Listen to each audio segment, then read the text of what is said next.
On to Book 7.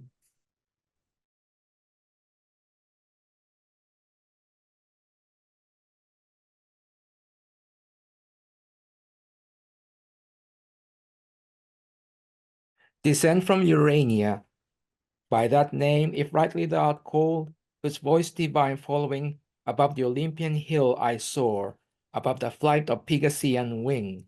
The meaning, not the name I call, for thou, nor of the Muses nine, nor on the top of old Olympus dwellest, but heavenly born, before the hills appeared, or fountain flowed, thou with eternal wisdom didst converse, wisdom thy sister, and with her didst play in presence of the Almighty Father, pleased with thy celestial song. Uplit by thee, into the heaven of heavens I have presumed an earthly guest, and drawn empyreal air thy tempering. With like safety, guided down, return me to my native element, lest from this flying steed unreined, as once Bellerophon, though from a lower clime, dismounted, on the Alean field I fall erroneous, there to wander and forlorn. Half yet remains unsung, but narrower bound within the visible diurnal sphere. Standing on earth, nor wrapped above the pole, more safe I sing with mortal voice, unchanged to hoarse or mute, though fallen on evil days, though fallen and evil tons, in darkness and with dangers compassed round and solitude. Yet not alone, while thou visitest my slumbers nightly, or when morn purples the east. Still govern thou my song, Urania, and fit audience find though few. But drive far off the barbarous dissonance of Bacchus and his revelers, the race of that wild rout that tore the Thracian bard in Rhodope, where woods and rocks had ears to rapture, to the savage clamor drowned both harp and voice. Nor could the muse defend her son. So fail not thou who thee implores, for thou art heavenly, she an empty dream. Say, goddess, what ensued when Raphael, the affable archangel, had forewarned Adam by thy example to beware apostasy, by what befell in heaven to those apostates, lest the like befall in paradise to Adam or his race, charged not to touch the interdicted tree, if they transgress and slight that sole command, so easily obeyed amid the choice of all tastes else to please their appetite though wandering. He, with his consulted Eve, the story heard attentive, and was filled with admiration, and deep mused to hear of things so high and strange, things to their thought so unimaginable as hate in heaven, and war so near the peace of God in bliss with such confusion. But the evil soon, driven back, redounded as a flood on those from whom it sprung, impossible to mix with blessedness. Whence Adam soon repealed the doubts that in his heart arose, and now led on it sinless, with desire to know what nearer might concern him, how this world of heaven and earth conspicuous first began, when and whereof created, for what cause, what within Eden or without was done before his memory, as one whose drought yet scarce allayed still eyes the current stream, whose liquid murmur heard new thirst excites, proceeded thus to ask his heavenly guest. Great things, and full of wonder in our ears, far differing from this world, thou hast revealed, divine interpreter, by favor sent down from the Empyrean to forewarn us timely of what might else have been a loss unknown, which human knowledge could not reach, for which to the infinitely good we owe immortal thanks, and his admonishment receive with solemn purpose to observe immutably his sovereign will, the end of what we are. But since thou hast vouchsafed gently for instruction to impart things above earthly thought, which yet concerned our knowing, as to highest wisdom seemed, deign to descend now lower, and relate what may no less perhaps avail us known. How first began this heaven, which we behold distant so high, with moving fires adorned innumerable, and this which is or fills all space, the ambient air, wide interfused, embracing round, this florid earth? What cause moves the Creator in his holy rest through all eternity so late to building chaos? And the work began. How soon absorbed? If unforbid, thou mayst unfold what we, not to explore the secrets, ask of his eternal empire, but the more to magnify his works, the more we know. And the great light of day yet wants to run much of his race, though the steep suspense in heaven, held by thy voice, thy potent voice he hears, and longer will delay to hear thee tell his generation, and the rising births of nature from the unapparent deep. Or if the star of evening and the moon haste to thy audience, night with her will bring silence, and sleep listening to thee will watch. Or we can bid his absence till thy song end, and dismiss thee ere the morning shine. Thus Adam his illustrious guest besought, and thus the godlike angel answered mild. This also thy request, with caution asked, obtain. Though to recount almighty works, what words or tongue of seraph can suffice, or heart of man suffice to comprehend? Yet what thou canst attain, which best may serve to glorify the Maker, and infer thee also happier, shall not be withheld thy hearing. Such commission from above I have received, to answer thy desire of knowledge within bounds. Beyond abstain to ask, nor let thine own inventions hope, things not revealed, which the invisible King, only omniscient, has suppressed in night, to none communicable in earth or heaven. Enough is left besides to search and know. But knowledge is as food, and needs no less her temperance over appetite, to know in measure what the mind may well contain, oppresses else with surfeit, and soon turns wisdom to folly, as nourishment to wind. Know then that after Lucifer from heaven, so call him, brighter once amidst the host of angels than that star the stars among, fell with his flaming legions through the deep into his place, and the great sun returned victorious with his saints, the omnipotent eternal Father from his throne beheld the multitude, and to his Son thus spake. At least our envious foe has failed, who thought all like himself rebellious, by whose aid this inaccessible high strength, the seat of deity supreme, us dispossessed. He trusted to have seized, and into fraud drew many, whom their place knows here no more. Yet far the greater part have kept, I see, their station. Heaven yet populous retains, number sufficient to possess her realms though wide, and this high temple to frequent with ministries due and solemn rites. But lest his heart exalt him in the harm already done, to have dispeopled heaven, my damage fondly deemed. I can repair that detriment, if such it be to lose self-lost, and in a moment will create another world, out of one man, a race of men innumerable, there to dwell, not here, till by degrees of merit raised there open to themselves at length the way up hither, and under long obedience tried, and earth be changed to heaven, and heaven to earth, one kingdom, joy and union without end. Meanwhile, inhabit lux.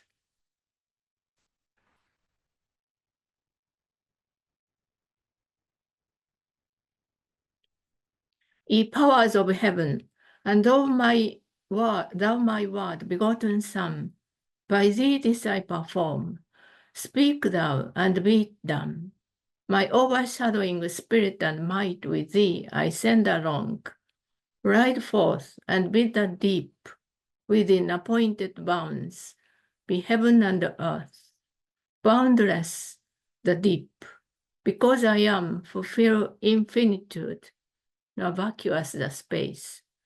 Though I uncircumscribed myself retire, and put not forth my goodness, which is free to act or not. Necessity and chance approach not me, not me, and what I will is fate.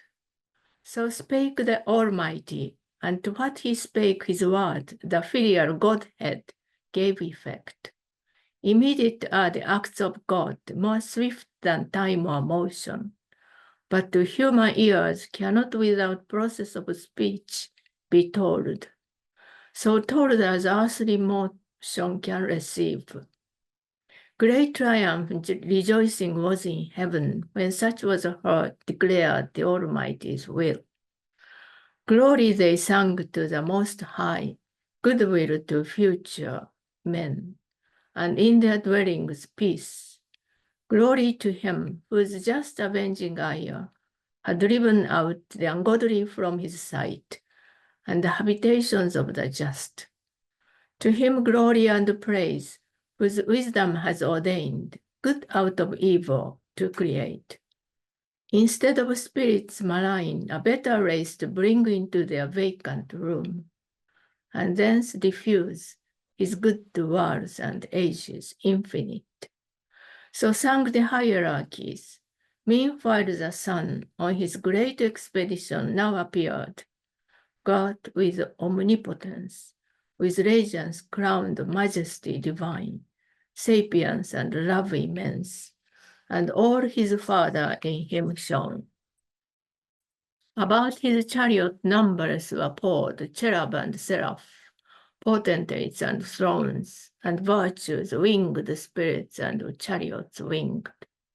From the armory of God, where stand of old myriads between two brazen mountains lodged against a solemn day, harnessed at hand, celestial equipage, and now came forth spontaneous, for within them spirit lived, attendant on their Lord. Heaven opened wide her ever-during gates, harmonious sound on golden hinges moving, to let forth the King of glory in his powerful word and spirit coming to create new worlds. On heavenly ground they stood, and from the shore they viewed the vast, immeasurable abyss, outrageous as a sea, dark, wasteful, wild, up from the bottom turned by furious winds and surging waves, as mountains to assault to heaven's height, and with the center mix the pole.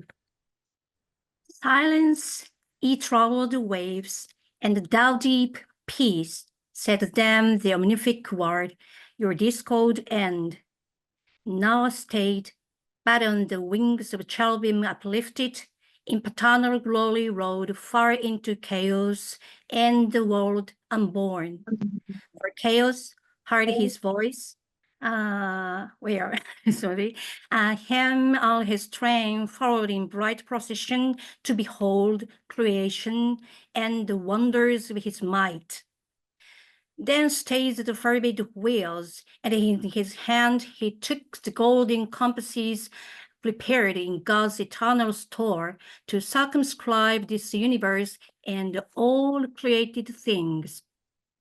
One foot he centered, and the other turned round through the vast profundity obscure, and said, and thus far extend, thus far thy bounds, this be thy just circumference, O world. Thus God the heaven created, thus the earth, matter unformed and void.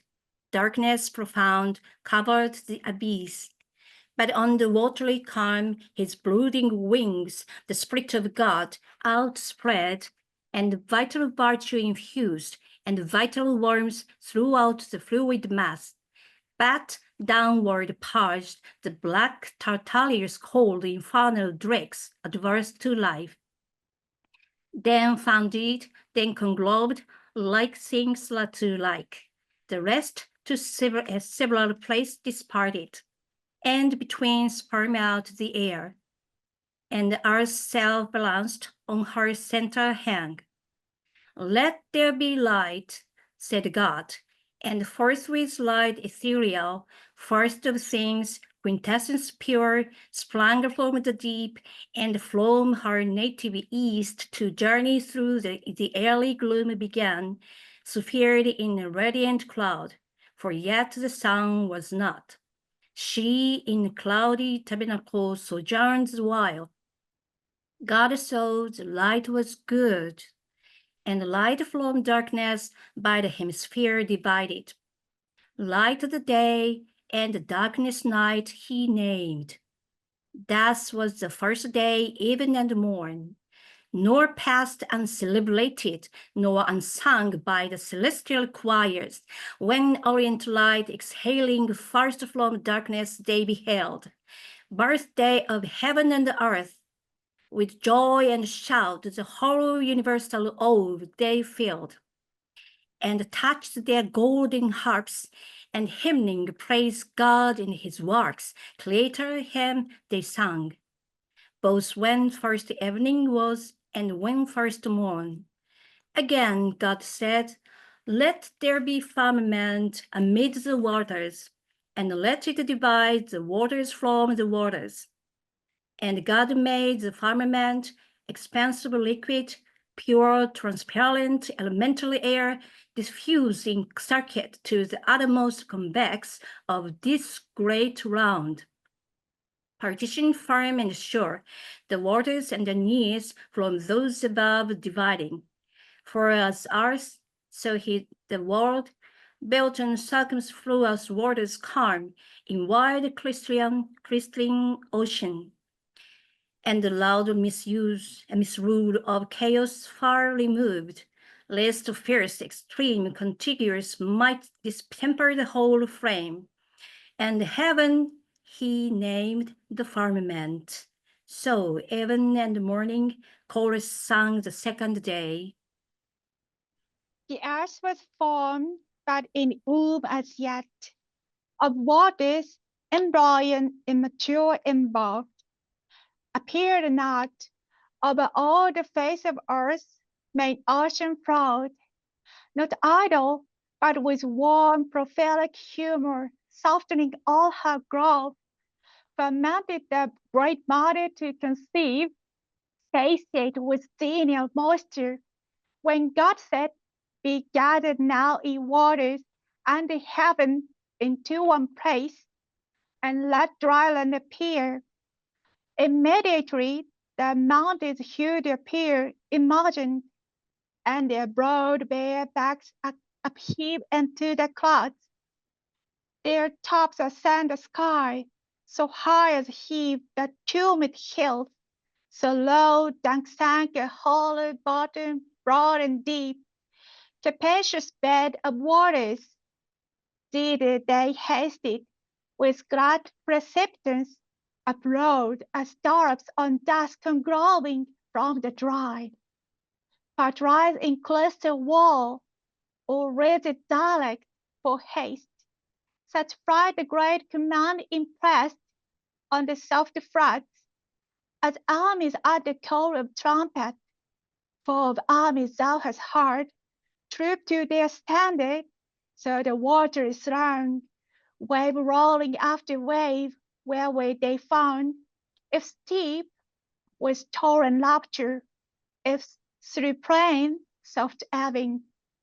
Nor withstood them rock or hill, but they, or underground, or circuit wide with servant early wandering, found their way, and on washy woods deep channels bore, easy, ere God had bid the ground be dry, over within those banks, where rivers now stream and perpetually draw their humid train.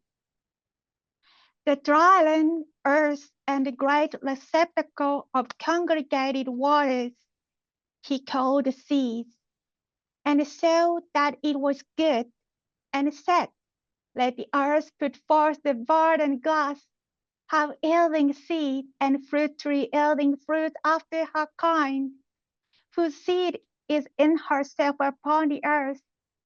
He scarce had said, when the bare earth, till then desert and bare, unsightly undawned, brought forth the tender grass, whose verdure clothed her universal face with pleasant gleam, then herbs of every leaf that started and followed, opening their various colors and made gay her bosom swelling sweet. And they scarce brown, for sprawly sick the clustering wine, was cleft the swelling gourd, upstood the corny reed, and budded in her field, and the humble shrub and bush with bristled hair implicit, last rose as in dance the stately trees, and spread their branches hung with copious fruit, or gemmed their blossoms. With high woods the hill were crowned, with tufts of valleys and each fountain side, with borders along the rivers, that the earth now seemed like to heaven, a seat where God might dwell or wander with delight, and love to haunt her sacred shades. Though God had yet not reigned upon the earth, and man to till the ground now was, that from the earth a dewy mist went up, and watered all the ground, and each plant of the field, which ere it was in the earth God made, and every herb before it grew on the green stem, God saw that it was good. So even and morn recorded the sad day. Again the Almighty spake, let there be light high in the expanse of heaven, to divide the day from night, and let them be for signs, for seasons, and for days and circling years, and let them be for lights, as I ordained their office in the firmament of heaven to give light on the earth. And it was so. And God made two great lights, great for their use to man, the greater to have rule by day, the less by night or dawn. And they made the stars and set them in the firmament of heaven to illuminate the earth, and rule the day in their vicissitude, and rule the night, and light from darkness to divide. God saw, serving his great work, that it was good. For celestial bodies, first the sun a mighty sphere he framed, and lightsome first though ethereal mold, then formed the moon, globes, and every magnitude of stars, and sowed with stars the heaven thick as filled. Of light by far the greater part of he took, transplanted from her cloudy shrine, and placed in the suns of, made porous to receive and drink the liquid light, found to retain her gathered beams, great palace now of light. Hither as their fountain, other stars repairing in their golden arms draw light, and his morning planet gilds her horns. By tincture or reflection, they augment their small peculiar, though from human sight so far remote with diminution seen. First in the east the glorious lamp was seen, regent of day, and all the horizon round invested with bright rays, jocund to run her longed through heaven's high roads. The great dawn and the Pleiades before him danced, shedding sweet influence. less bright the moon, but opposite in leveled west was set his mirror, with full face borrowing her light from him. For other light she needed none in that aspect, and still that distance keeps till night.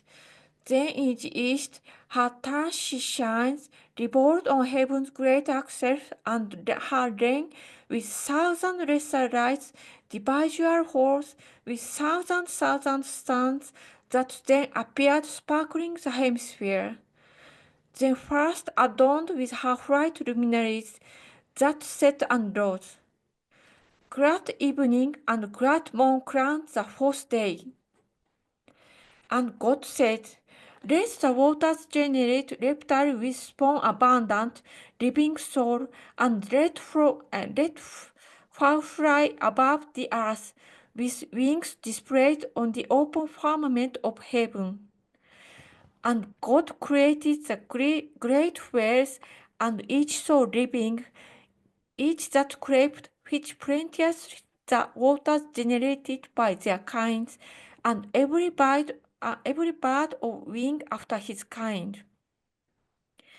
And saw that it was good, and blessed them, saying, be fruitful, multiply, and in the seas, and lakes, and running streams, the waters fill, and let them fall be multiplied on the earth.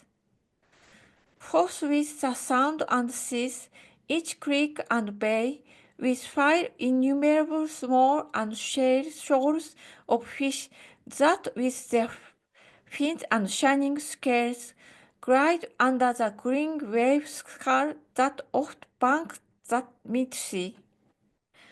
What single or with mate graze the seaweed their pasture, and through groves of coral stray, or sporting with quick glance, show to sun their waved coast dropped with gold, or in their patry shells of at ease attend most nutriment, or under rocks their foot in joint armor watch, or smooth the sea and bended dolphins play, part huge of bulk, wallowing unwieldy, enormous in their gates, tempest the ocean.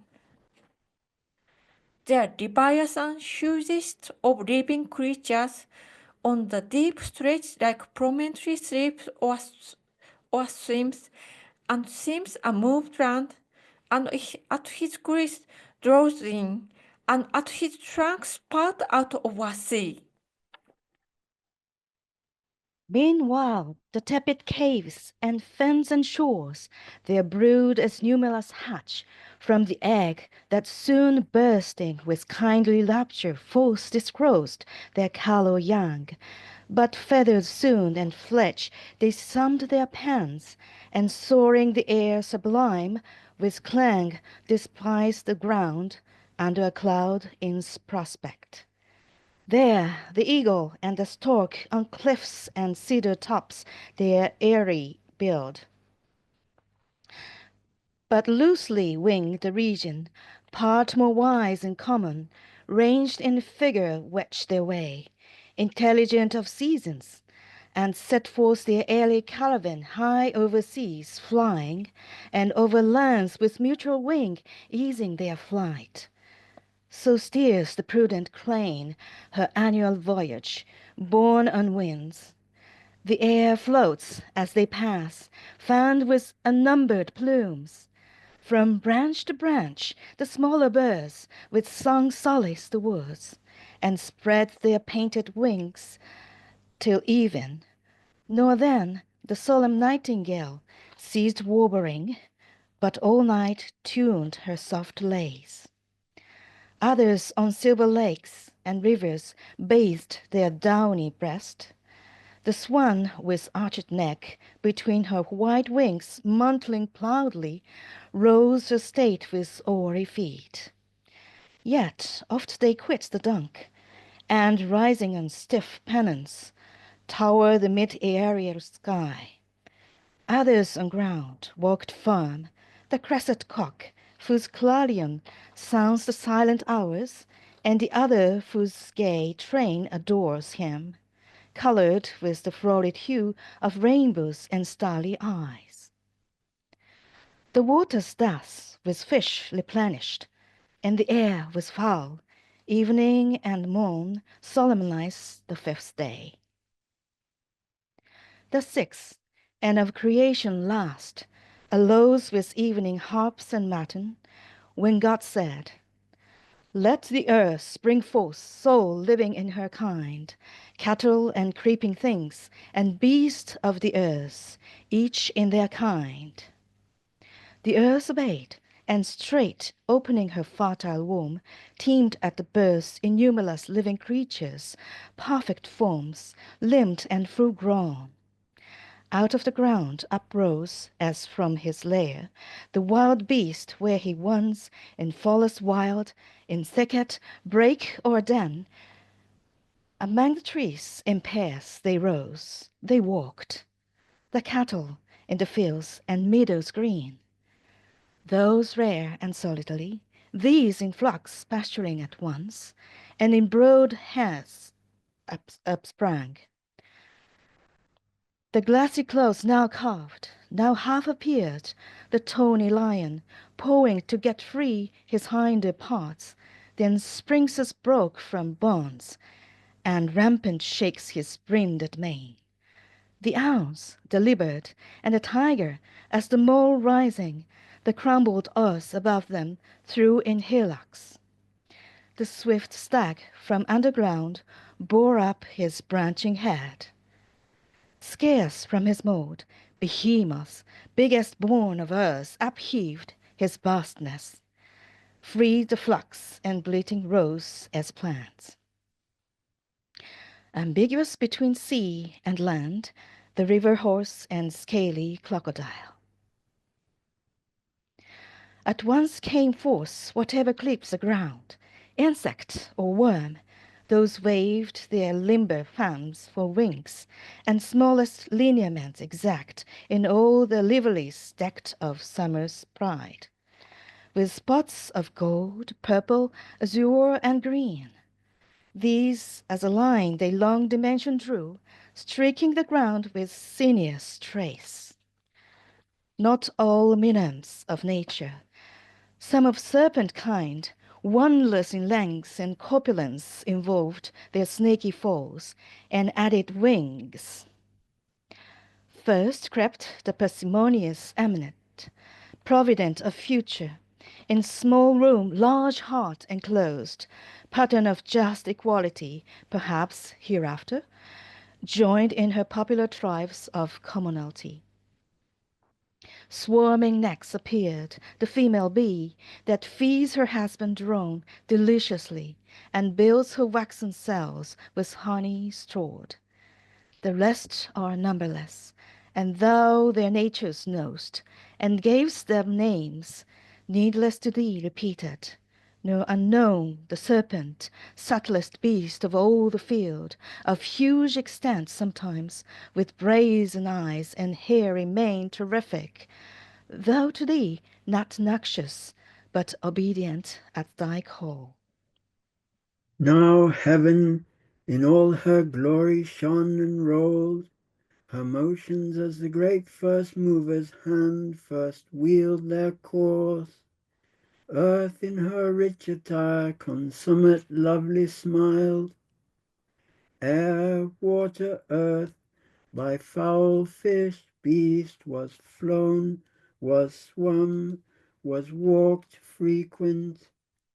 And of the sixth day yet remained, there wanted yet the master work, the end of all yet done, a creature who not prone and brute as other creatures, but endued with sanctity of reason, might erect his stature, and upright with front serene, govern the rest, self-knowing, and from thence magnanimous, to correspond with heaven, but grateful to acknowledge whence his good descends, thither with heart and voice and eyes directed in devotion to adore and worship God supreme, who made him chief of all his works.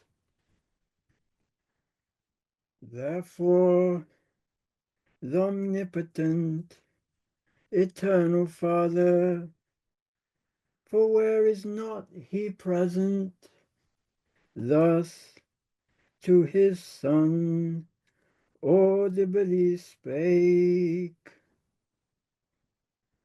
let us now make man in our image, man in our similitude, and let him rule over the fish and fowl of sea and air, beast of the field, and over all the earth, and every creeping thing that creeps the ground.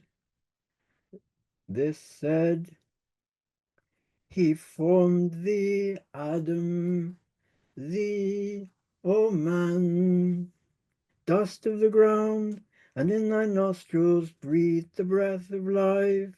In his own image he created thee, in the image of God express, and thou becamest a living soul.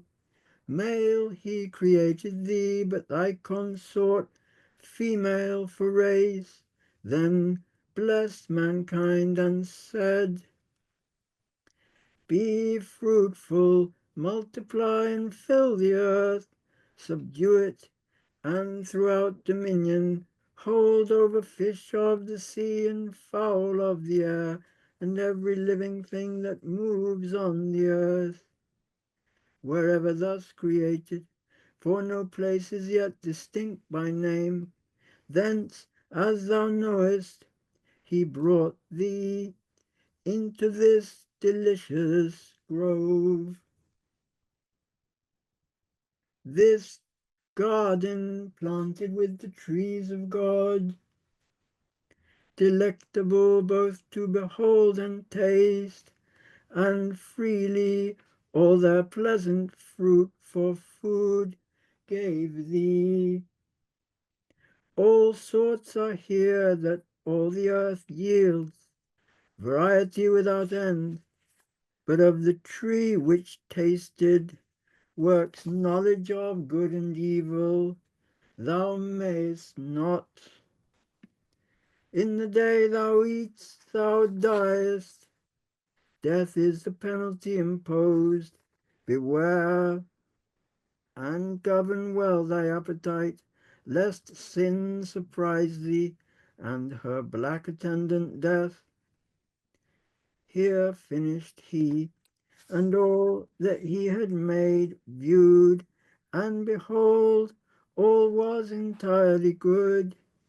So even and morn accomplished the sixth day, yet not till the Creator from his work desisting, though unwearied, up returned, up to the heaven of heavens, his high abode, thence to behold this new created world, the edition of his empire, how it showed in prospect from his throne, how good, how fair, answering his great idea. Up he rode, followed with acclamation, and the sound symphonious of 10,000 harps that tuned angelic harmonies. The earth, the air resounded, thou rememberest, for thou heardst. The heavens and all the constellations rung, the planets in their stations listening stood, while the bright pomp ascended jubilant. Open, ye everlasting gates, they sung, open, ye heavens, your living doors. Let in the great Creator from his work returned magnificent, his 6 days' work, a world. Open, and henceforth oft, for God will deign to visit oft the dwellings of just men, delighted, and with frequent intercourse, thither will send his winged messengers on errands of supernal grace. So sung the glorious train ascending, he through heaven that opened wide her blazing portals led to God's eternal house, direct the way, a broad and ample road whose dust is gold, and pavement stars, as stars to thee appear, seen in the galaxy, that Milky Way, which nightly as a circling zone thou seest, powdered with stars. And now on earth the seventh evening arose in Eden, for the sun was set, and twilight from the east came on for running night. When at the holy mount of heaven's high-seated top, the imperial throne of Godhead, fixed forever firm and sure, the filial power arrived and sat him down with his great Father, for he also went invisible, yet stayed. Such privilege hath omnipresence, and the work ordained, author and end of all things, and from work now resting, blessed and hallowed the seventh day, as resting on that day from all his work, but not in silence wholly kept.